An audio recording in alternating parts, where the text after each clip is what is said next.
navuga ko ni match yabanje kutugora urebye abasore bacu bagiye muri match batinze babonaga bafite ikintu kimeze nk'igihunga muri bo ntabwo bari batuje ufite bumvaga bashaka gutsinda hakiri kare bituma bajya muri mu gihunga cyinshi ariko bituma adversaire duprofita abona igitego cya mbere so aho tugerageje kugira ngo dukore comeback turadutsize igitego tugiye kugira ngo tugereze kureba ko twabona icya kabiri ubonye ibyabaye juste abayo guhuka abayo amakosa atari ngombwa bituma babona igitego cya kabiri avuga ko ari match mu by'ukuri n'umunsi utari mwiza kuri twebwe kuri Kigali utangiye nabi ariko ntabwo ari fin ya championnat ni début ya championnat navuga ko urugendo ruracyahari n'ubundi nta kidasanzwe raporo ya season magize byushaka byo wabasha kubibona cyangwa haracyarimo akazi navuga ngo surtout buri secteur offensif urabona ko kugera mu izamu biracyagoranye cyane yego gutsindwa birashoboka ariko none wagerageje kugera imbere mu izamu no gukora iyo urebye no muri pre-season ntabwo twabasha kubona ibitego byinshi apari ama penalty ariko babona ko mu buryo bwa buri offensif ntabwo bisubizo biraboneka so turacyafite umwanya turacyakora urugendo ni rurerure turakora kugira ngo bizabasha kugenda neza match star solution yo yari mu kibazo babo ni preparation cy'akomeza yitwara mu kugira ngo abizitire yabo solution ugukora kuko nta izindi effective nenda kuzana ni bari afite ni ngomba kubakoresha kandi nkababyaza umusaruro aba ko ari gukora n'ubundi no kwensista kugira ngo bishobore gukunda ndavuga ko uko byagenda kose bigomba gukunda si ubwa mbere twaba tugize match ya mbere mbi même saison passée match ya mbere yaratugoye ubwo twakinaga na Kiyovu ariko navuga ko n'ubundi resultat yagenze gutya ariko ntabwo c'est pas la fin ntabwo turacyafite turacyakora kandi ndamya ko bizakunda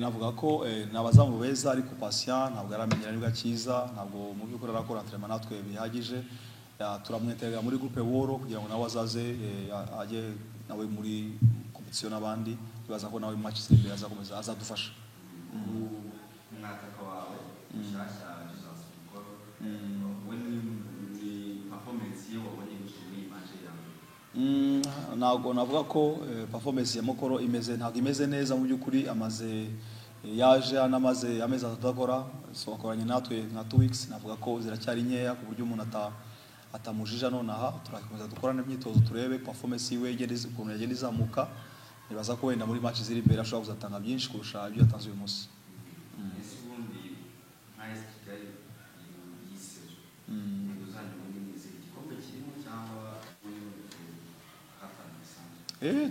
ibyo navuga nuko wenda buri muntu agira objectif navuga ko igikombe nta muntu uragitwara bishobotse natwe twagitwara ariko cyangwa nuko twitwara neza cyangwa nuko dukora ibishoboka kugira ngo tushobore kubona imyanya myiza iri imbere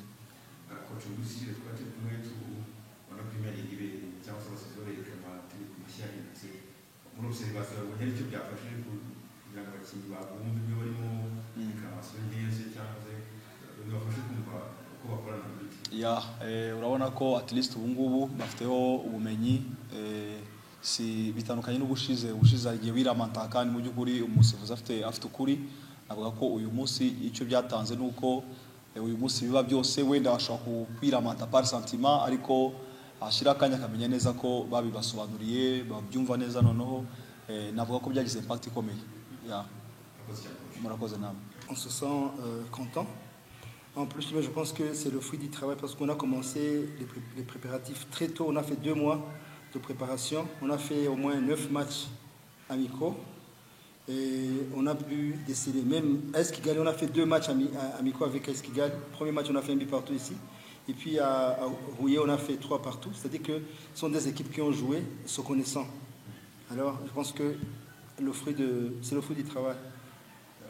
Sur ce fait qu'il y a des équipes qui ont commencé très tôt, est-ce que tu penses que dans les premiers matchs, il y aura une différence entre ceux qui ont commencé un peu tard et ceux qui vont se préparer très tôt? Oui, je pense que ça peut influer sur les résultats parce qu'il y a la période de préparation qui peut prendre 8 semaines à 10 semaines. Alors si tu as eu 4 semaines, tu n'as pas le temps de mettre en place toutes les choses dont on a besoin. Mais quand on a commencé tôt, il y a moyen de corriger les erreurs. C'est pour cela que nous avons fait le dernier match avec Gassogui, nous avons perdu 1-0, mais nous avons vu les failles. C'est pour cela qu'aujourd'hui on a su jouer. Mais je pense que je peux féliciter mon équipe. Tactiquement, on a été bon. Parce que l'équipe de d'Est, c'est une bonne équipe. Vous avez vu dans le tournoi d'APR, c'est une bonne équipe qui a la qualité, mais on a su gérer cette qualité par une tactique bien mise en place. Un jeune qui remplace et qui met le deuxième but n'est pas très connu. Est-ce que tu penses que c'est quelqu'un qui peut se battre pour la place ou c'est quelqu'un qui peut aider dans les... Bon, premièrement, ce joueur, c'est un joueur que moi j'ai ramassé dans la rue parce qu'il n'a jamais joué dans une catégorie deuxième division, troisième. Je l'ai ramassé à Rouavou. C'est un élève qui a terminé ses études. Et puis je l'ai pris. J'ai eu des informations. Je suis parti le voir dans le tournoi qui était organisé à Rouavou. Je l'ai vu qu'il a du talent. Je peux vous dire que dans tous les matchs qu'on a joués, il a marqué au moins des buts. Dans tous les matchs qu'on a joués, les matchs amicaux. Alors aujourd'hui, c'est le championnat. J'ai d'abord privilégié l'expérience et puis la jeunesse après.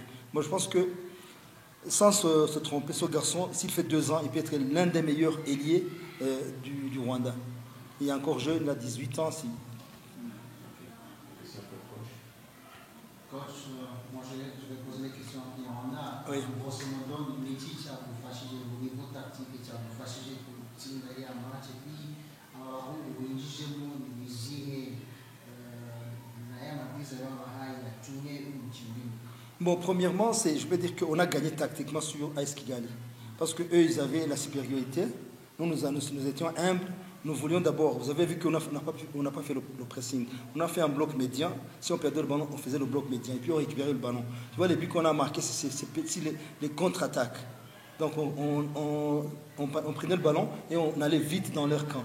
Vous avez vu le penalty, le premier but, et le deuxième but, c'est une contre-attaque. Alors c'est ce que nous avons préparé pour jouer avec une grande équipe comme AS Kigali. Donc tactiquement, nous avons été bons. Et puis les joueurs qui sont entrés, on savait que Eddie qui a commencé l'attaquant, un peu lancé, lui, il a moins d'entraînement parce qu'il était parti au Maroc faire le test. Ça n'a pas marché, il est revenu, mais il a fait au moins 2 semaines d'entraînement. C'est pour cela que physiquement, il n'est pas encore prêt. Je peux vous dire que c'est lui qui a été meilleur buteur du championnat du Burundi. L'autre. Non, il n'a pas marqué. Il a donné la passe du pénalty, la passe du premier but. Non, il a marqué 20 buts. Oui. Alors je pense que s'il reprend ses qualités physiques, il peut nous aider beaucoup sur notre attaque.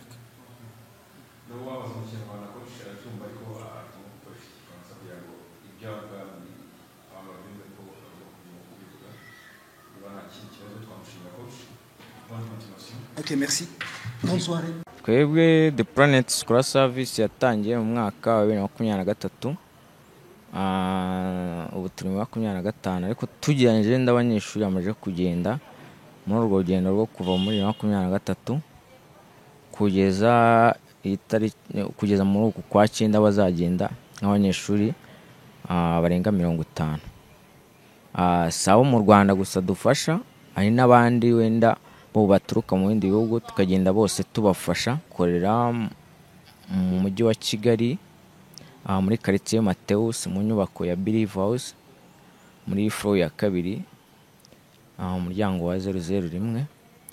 Noneho umwihariko wacu mu gukora twebwe umunyeshuri tumukurikirana mu gutangira muri document. Urugero ajya bari gushaka document ariko akaba atazi ngiyi document nayikoreye yo gukoresha application, tumuguiding uburyo ki yabona iyo document. Niba ari passport wenda ashobora kuba atazi uburyo ki ayibona, tukamubwira ati uraca muri uburyo kugira ngo ujye kuri immigration bayiguhe. Niba ari document ya English proficiency nawe tukamubwira uburyo ki azayibona, non criminal record. Ubwo ushinzwe ibya document abagomba nyine kumuguidinga mu buryo bwo The Planet Scholar Service. Turi team y'abantu bagira muri 6 abari mu Rwanda. Urumva umwe abafite icyo ashinzwe ni ushinzwe wa document agomba gukurikirana umunyeshuri, hakabayo n'ubushinzwe application, hakabayo n'ubushinzwe visa.